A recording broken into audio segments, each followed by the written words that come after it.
তো আমার রাতের রান্না হয়ে গেছে। দেখলে তোমরা কি করেছি রাতের রান্না, এঁচোর চিংড়ি। চলো দেখাই তোমাদেরকে এঁচোর চিংড়িটা দেখতে কেমন হয়েছে, খেতে কেমন হয়েছে জানি না, এখনো খাইনি। আর অস্বাভাবিক গরম, দুদিন তাও একটু হাওয়া দিয়েছে গরম থাকলেও, কিন্তু আজকে কিন্তু আর হাওয়া নেই। তোমরা আমাকে দেখেই বুঝতে পারছো যে কতটা পরিমাণে ঘেমেছি আমি, মানে বিশাল গরম, বিশাল গরম। এই দেখো,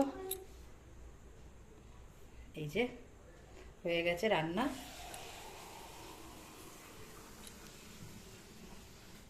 তো এটা একেবারে করে নিয়েছি, কালকে সকালবেলা মাম্মানের বাবা অফিসে নিয়ে যাবে। আর এখন আমাদের একটু খাওয়া হবে, কালকে দুপুরে খাওয়া হবে।